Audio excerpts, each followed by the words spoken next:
bonsoir à tous. Éclairage dans cette édition sur la Hongrie où se rendra pour la seconde fois le pape François. Saint-Étienne est le fondateur de la Hongrie chrétienne, une chrétienté millénaire. Mais l'est-elle toujours ? En effet, l'Église de Hongrie, dont l'histoire se confond avec celle de son peuple, a connu, avec le communisme, le défi sans doute le plus grave de son existence. C'est la raison pour laquelle on va s'y intéresser, pour comprendre en quoi cette période douloureuse marque encore l'Église aujourd'hui. Éclairage dans un instant avec notre invité, Nicolas Bocquet, historien, spécialiste de l'Église de Hongrie durant le communisme. Mais pour commencer, quelques repères à retenir. La Hongrie, pays d'Europe centrale, partage ses frontières avec l'Autriche, la Slovénie, la Croatie, la Serbie, la Roumanie, l'Ukraine et la Slovaquie. Elle compte environ 9,6 millions d'habitants. Sa capitale est Budapest. Sur le plan religieux, peu de statistiques sont disponibles. Mais selon un sondage de 2011, 37% sont catholiques, romains, 2% gréco-catholiques, 14% protestants, 2% d'autres religions, 18% des Hongrois se déclarent sans religion. Tout de suite, je retrouve mon invité.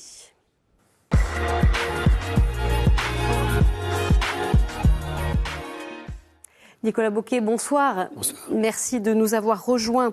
Alors je précise que, en dehors de votre profil d'historien, vous êtes directeur général de l'Institut Paris Région. Alors votre thèse, soutenue en 2013, elle a pour titre « Pouvoir, Église et société en Hongrie communiste, 1964-1964, histoire intérieure d'une domination ». Peut-être une première question, rapidement, dites-nous pourquoi vous vous êtes intéressé à ce sujet. Alors oui, je me suis intéressé par curiosité personnelle, disons, à l'Europe centrale, l'Autriche, la Hongrie, et j'ai fait un premier séjour là-bas quand j'étais à l'école normale supérieure. Et là-bas, j'ai rencontré des amis et des jeunes amis qui étaient héritiers de cette histoire, qui étaient croyants. Et qui commençait à me parler de cette histoire compliquée, pleine de tabous, qui était celle d'une église qui avait été meurtrie par ces années du communisme, meurtrie par une persécution directe, mais peut-être encore plus meurtrie par un processus de domination intérieure qui avait été instauré sur cette église et la manière dont, d'une certaine façon, elle avait été divisée contre elle-même.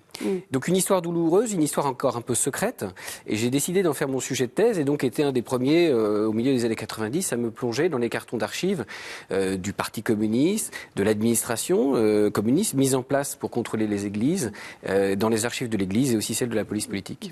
Alors on va tout de suite rentrer dans le vif du sujet en images. Durant cette période communiste, de nombreux chrétiens ont été arrêtés ou déportés.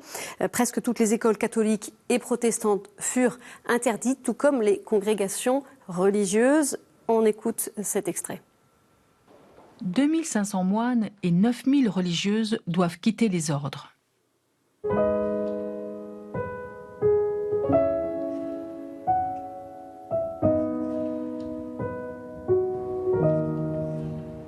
Mary Ward, un ordre féminin institué au XVIIe siècle pour l'éducation des jeunes filles, comptait 250 religieuses avant le communisme. Dans cette maison, il y avait 80 religieuses. En une nuit, elles ont toutes été emmenées en dehors de Budapest par camion, dans des camps d'internement. Une rumeur courait qu'elles allaient être envoyées en Sibérie, mais finalement, elles ont pu rester en Hongrie. Elles ont dû prendre un travail, faire des travaux physiques très durs, des tâches très simples. Elles ont été exclues des écoles et même des hôpitaux.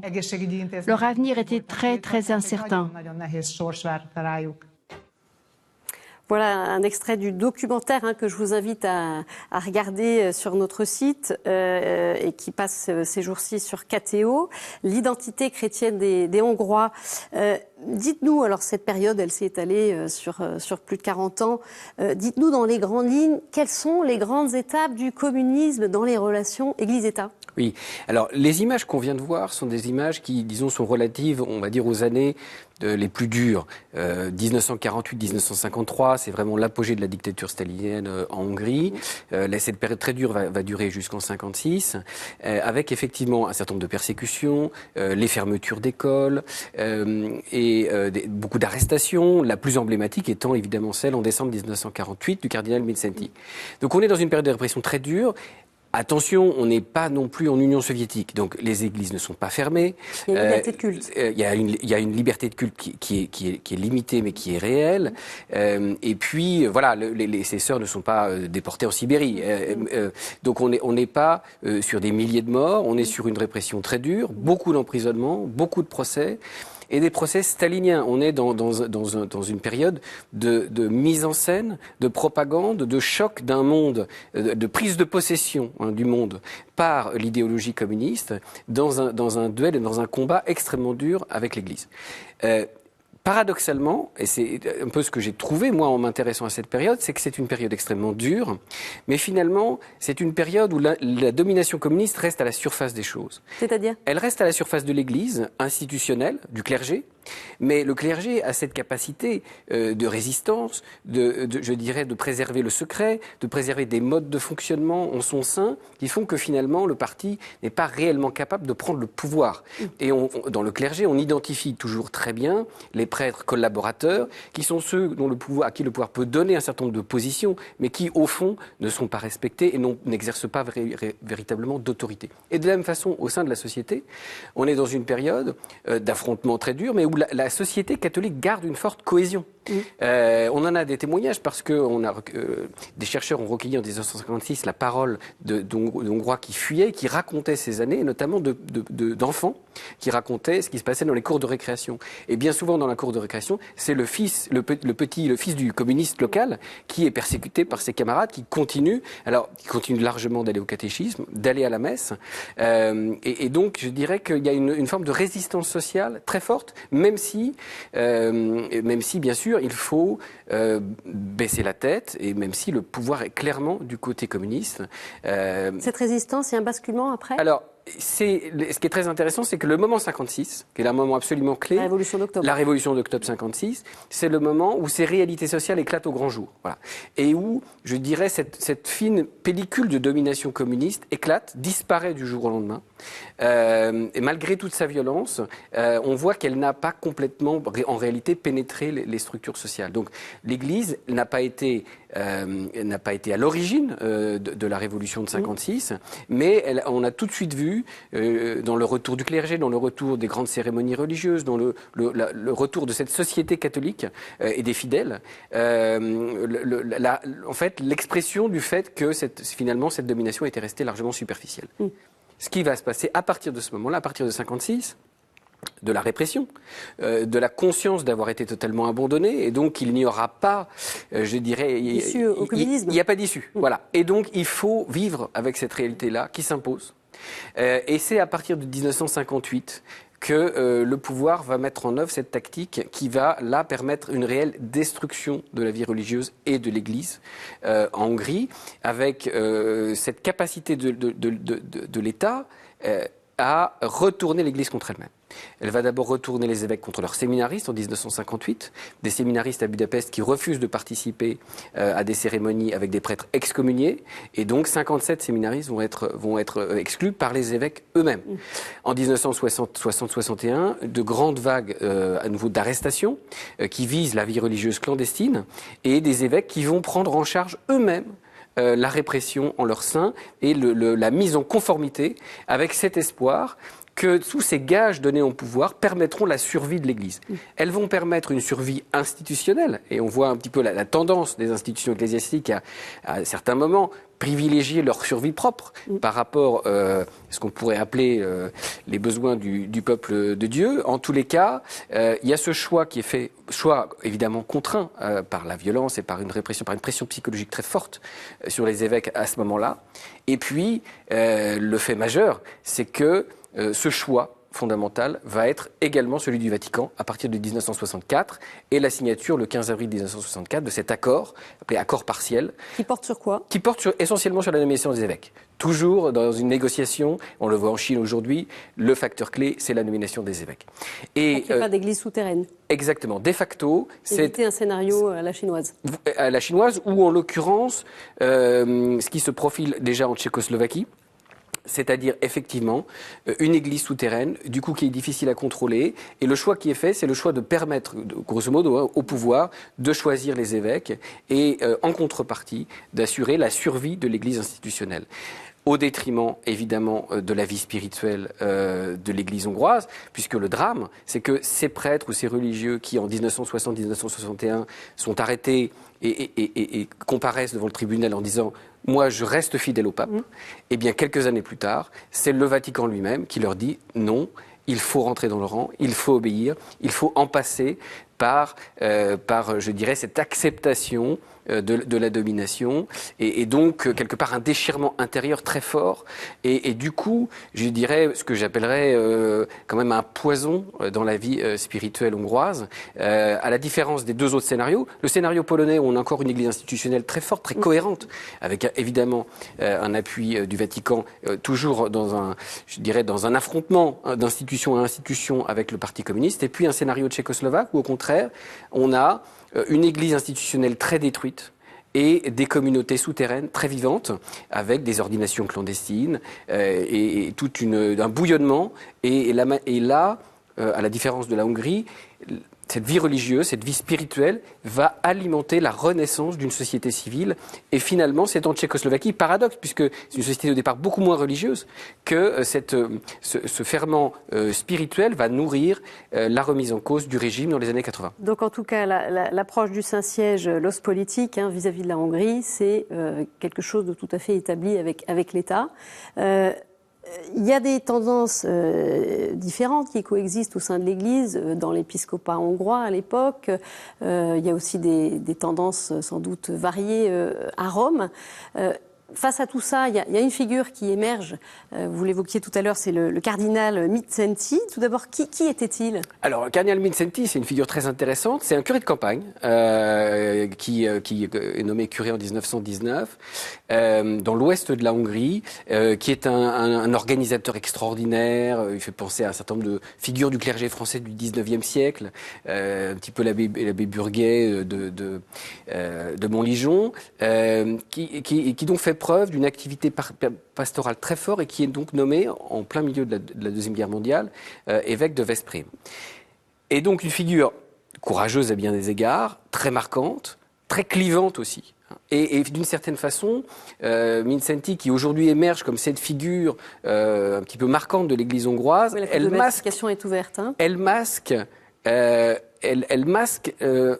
quelque chose qui me paraît beaucoup plus intéressant dans l'Église hongroise, c'est-à-dire ce qui se joue dans une église qui a longtemps été une église très institutionnelle, très riche, avec partie liée avec les classes dominantes, une propriété foncière très importante, des terres, une église très marquée par l'antisémitisme, très marquée par une identité catholique opposée aux protestants, qui sont aussi une identité importante en Hongrie. Et donc par rapport à cette église-là, qui a vécu aussi une Deuxième Guerre mondiale très compliquée, et notamment un phénomène d'extermination des Juifs, où elle a joué un rôle particulièrement ambigu en 1944, et où il n'y aura pas finalement de déclaration des évêques pour dénoncer cette déportation en masse, absolument dramatique, eh bien, à la sortie de la Deuxième Guerre mondiale, cette Église, on voit qu'elle est en mouvement. Et donc, elle est en mouvement avec une démocratie chrétienne qui commence à naître, avec des mouvements de laïcs. C'est le moment où se structure, par exemple, un grand mouvement de parents d'élèves des écoles catholiques. Enfin, on voit qu'il y a une Église qui bouge dans son rapport avec les protestants, dans son rapport avec son histoire, avec sa culpabilité liée à la Seconde Guerre mondiale, et dans cette manière de s'organiser, d'organiser sa vie spirituelle et sa vie religieuse propre dans un lien, je dirais, de complémentarité avec la hiérarchie ecclésiastique. Donc, d'une certaine façon, je vais dire, les débuts de Vatican II, en tout cas de cette mutation de l'Église telle qu'on l'a connue. Elle va être mise sous le boisseau par le stalinisme. Elle va être d'une certaine façon avec un dernier moment de créativité en 1956. Et ensuite, c'est cet élan-là qui va être brisé par cette histoire de l'Église. Et donc, l'Église qui va participer au Concile Vatican II, les évêques qui vont participer au Concile Vatican II, notamment après l'accord, à la fin de 1964, ce sont des évêques qui sont sous contrôle de la police politique, ce sont des évêques qui sont parfois des agents de la police politique, et donc cette Église-là, elle ne peut pas participer à ce grand mouvement de réflexion, de rénovation spirituelle, intellectuelle. Il n'y a plus d'intellectuels catholiques, il n'y a plus de vie intellectuelle ou spirituelle en Hongrie. Et donc c'est ça ce drame. Derrière cette figure de Mindszenty qui, lui, incarne, je vais dire, un peu plutôt une église du passé, une église combattante, une église militante. Il n'a pas été suivi. Alors, il a été suivi. En tout cas, il a été très clivant, y compris au sein du monde catholique. Et je dirais, il ne faut pas du tout identifier un Mindszenty et un Wyszynski. Wyszynski en Pologne, c'est une figure fédératrice. Une figure auquel les Polonais peuvent s'identifier avec, je dirais, avec une grande diversité de points de vue. Il rassemble, il fédère, il cristallise quelque chose. Mindszenty, il clive. Et d'une certaine façon, c'était le meilleur ennemi des communistes. Voilà. Et justement, alors, le Saint-Siège le fait exfiltrer en 1971, après des années en résidence à l'ambassade américaine. Il est exfiltré en Autriche, où il meurt en 1975. Pourquoi le Saint-Siège souhaitait qu'il soit exfiltré ? Parce qu'il... C'est un élément gênant. C'était un élément gênant, absolument. Dans sa politique. C'était un élément gênant. De main tendue. Il fallait, après 1964, pouvoir faire table rase du passé. Mindszenty était évidemment ce symbole du passé, ce symbole de 1956, enfermé à l'ambassade américaine. Et je dirais, d'une certaine façon, le Vatican était main dans la main avec le pouvoir pour tourner cette page d'une manière dont on n'imagine pas aujourd'hui la radicalité. Il était, à partir du début des années 60, il n'était impossible de mentionner les événements de 56 dans la société hongroise. Et impossible aussi à l'intérieur de l'Église hongroise. On a des professeurs qui sont arrêtés au début des années 60 pour avoir simplement parlé des événements de 56. Donc on voit que dans cette damnation mémoriée de 56 en Hongrie, y compris au sein de l'Église, c'est finalement l'Église elle-même qui a participé à ce mouvement. Et de fait, Mindszenty était un élément gênant et il fallait l'exfiltrer pour que l'os politique puisse continuer son chemin. Alors, il y a, on le comprend bien, voilà, différentes manières de vivre ce rapport au communisme, soumission, conciliation, collaboration. Mais il y a aussi, évidemment, de nombreux prêtres et laïcs qui ont été courageux. La transmission se retranche dans la famille, la transmission de la foi. Gergely Fejerdi, dont le père musicien était particulièrement surveillé, se souvient de cette période. Déjà, les paroisses, les prêtres n'étaient pas très nombreux. Il y avait quand même toujours la peur d'être surveillé ou éventuellement arrêté ou autre. Donc, c'est vrai que c'était quelque chose qui était assez régulier de se retrouver dans des différents appartements, toujours changés, et ou quelquefois en se faisant des excursions, d'aller à l'extérieur de Budapest, dans la forêt, etc. C'est la première fois que j'ai pu assister à des messes, par exemple, en plein air, parce que là, on n'avait pas peur de personne, parce que dans une forêt profonde, on pouvait chanter, on pouvait être ensemble. Il fallait sortir des églises pour pouvoir vraiment vivre sa foi de manière libre. Oui, c'est ça. Et donc, dans ces petites communautés qui ont tenu, je dirais, la lumière de la foi de manière très marginale, mais de manière très belle sur le plan spirituel. Toute la famille de Gergely a fait partie de l'histoire de ce monastère de Kismaros, monastère de cisterciennes, qui ont été un de ces petits lieux où une vie de foi, une vie véritablement communautaire, a pu se maintenir et redémarrer dans les années 80. Alors pendant 40 ans, l'Église hongroise a été coupée de toute la dynamique de l'Église universelle, n'a pas intégré Vatican II, on en parlait. Quel effet cela a eu ? On écoute le témoignage du père Titus, bénédictin de l'abbaye millénaire de Pannonhalma, l'un des rares ordres qui n'ait pas été fermé durant le communisme, ayant servi de résidence surveillée pour des religieux expulsés d'autres monastères. Nous avons certainement un retard dans la théologie, j'oserais dire. Encore que dans ces 30 dernières années, nous avons rattrapé beaucoup. Mais il y avait tout un dialogue spirituel, théologique, qui n'a pas pu entrer dans le pays. Nous étions quand même hermétiquement fermés dans les années 50-60 et l'ouverture était quand même lente. Et il fallait du temps pour que la théologie post-conciliaire arrive dans le pays. Les mouvements de renouveau nous sont arrivés plus tardivement, mais sont bien arrivés. Dans la communauté aussi, nous avions beaucoup à travailler à partir des années 90, quand nous avons redécouvert notre liberté, c'est de grandir dans cette liberté, de pouvoir discerner les vocations. Nous avons pu grandir vraiment, je pense, beaucoup mieux dans la présence de Dieu, en cherchant notre propre vocation sans ces contraintes extérieures qui nous étaient imposées durant 40 années communistes. Voilà, on sent bien cette reprise qui a été lente, avec tout un chemin qui sans doute se poursuit. Jean-Paul II, il s'est rendu en Hongrie, notamment en 96. Il y a été 2 fois en Hongrie. Alors là, c'était pour le millénaire de cette abbaye de Pannonhalma. Il se rendra aussi à Győr, le berceau historique du catholicisme hongrois, où il exprime devant les évêques son inquiétude face à la crise des vocations. Je le cite, « Ces terres d'Europe centrale et orientale ont connu dans le passé une authentique floraison de martyrs et de saints. Pourquoi ne pas espérer la possibilité d'un nouveau printemps de la vie chrétienne ?» Est-ce que la Hongrie vit aussi aujourd'hui, dans une certaine mesure, un nouveau printemps ? Alors, elle vit d'une certaine façon un peu un hiver qui se continue, parce que paradoxalement, Orban, le Premier ministre hongrois, très anticommuniste, dans son rapport avec les églises et avec la société, rejoue la période kadarienne. C'est-à-dire il rejoue quand même une proximité avec l'église, un contrôle qui s'exerce notamment dans un domaine financier, et donc en privilégiant les églises, d'une certaine façon, il les enferme et il les maintient dans cette relation qui empêche l'église de s'ouvrir à la société et d'avoir une capacité missionnaire. D'avoir une capacité missionnaire. Alors, donc ça, c'est réellement un problème central aujourd'hui.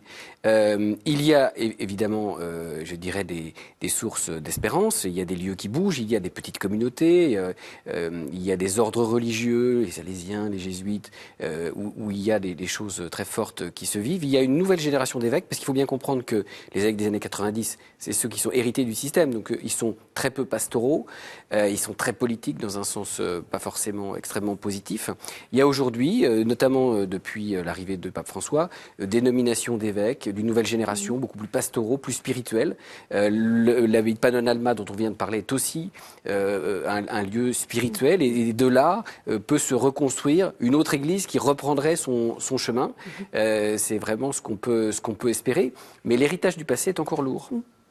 Alors, le pape François se rendra donc en Hongrie, du 28 au 30 avril. Très rapidement, vous serez attentif à quoi sur cette visite? Je serai évidemment attentif à la question politique. On le sera tous. Quel rapport avec le Premier ministre Orban, et quel message adresser à cette société et à cette Église qui sont tiraillées entre la nécessité de réinventer, d'avancer dans son chemin spirituel, et puis un rapport qui est quand même compliqué au nationalisme. Et donc, je dirais, comment arriver à avoir une Église qui est ferment d'une société civile qui se reconstruit dans un moment où le nationalisme en Hongrie comme ailleurs rend un peu plus difficile cette prise de recul. Merci beaucoup Nicolas Bocquet. Et bien sûr, les discours du pape, les grandes étapes de sa visite seront à vivre en direct sur notre site et nos réseaux sociaux. Tout de suite, je poursuis avec d'autres informations dans le monde.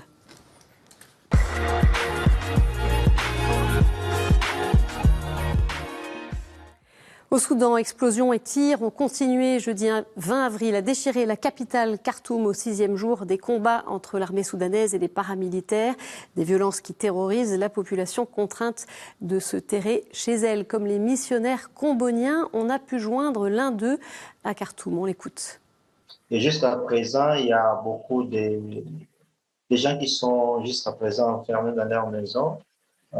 Il n'y a pas d'eau, il n'y a pas d'électricité, les gens souffrent comment. Et ça fait appel à une sorte d'intervention immédiate pour au moins décanter la situation au niveau du Khartoum. Alors actuellement, nous sommes seuls avec certains de nos confrères prêtres qui sont venus d'autres paroisses pour au moins chercher refuge, parce que notre maison sont des maisons souterraines. La grande question comme je dirais toujours, serait celle de comment et pendant combien de temps nous serons là, nous allons rester dans cet endroit-là, Parce que la nourriture aussi, après quelques temps, ça va finir. Alors, comment on va faire? Alors, l'unique solution, ça serait de se déplacer, aller peut-être dans une autre ville ou bien un autre endroit sécurisé.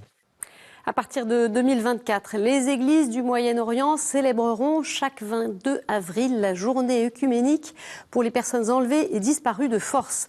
L'initiative portée par le Conseil des églises du Moyen-Orient sera présentée le 24 avril lors d'un séminaire marquant le 10e anniversaire de la disparition des deux métropolites d'Alep, le grec orthodoxe Boulos Yazigi et le syriaque orthodoxe Mar Grégorios Ioanna Ibrahim, disparus mystérieusement le 22 avril 2013, toujours en mémoire de cet enlèvement. Une prière œcuménique a été célébrée dimanche 16 avril en la cathédrale syriaque-orthodoxe en présence du patriarche Marsh Ephraim Karim. Un livre posthume de Monseigneur Ibrahim, La vision d'un citoyen, a été présenté à cette occasion. Tout de suite, c'est la chronique du Monde.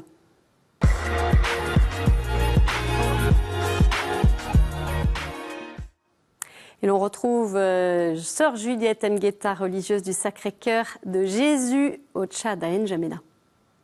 Bienvenue au pays de Toumaï. Cette fois-ci, nous allons vous parler encore de l'éducation. L'éducation dans le sens de l'éducation des valeurs. Vous savez que nous venons de vivre un temps fort dans l'Église qui est le temps de Pâques, la fête de Pâques. Et à l'occasion de la fête de Pâques, ici au Tchad, beaucoup de jeunes sont baptisés dans différentes paroisses. Qu'est-ce que nous constatons sur terrain? Ces jeunes sont en même temps aussi dans les différents établissements de la ville, que ce soit dans les établissements catholiques ou les établissements privés. Mais l'accent est mis sur les valeurs humaines, l'amour universel, le travail bien fait. Ce que nous constatons sur terrain, c'est que ce cheminement se fait concret dans la vie de chaque jour. Ce qui montre que le christianisme devient social, que le christianisme aujourd'hui se vit en esprit et en vérité, même s'il y a des défis à relever dans le sens de la corruption, dans le sens de la mauvaise gestion des choses, mais le christianisme continue à éduquer le peuple tchadien pour un Tchad debout. Merci ma sœur. Voilà, c'est la fin de cette édition. Vous pouvez la retrouver bien sûr sur notre site et nos réseaux sociaux. Je vous souhaite une très bonne soirée et on se retrouve jeudi prochain. Au revoir.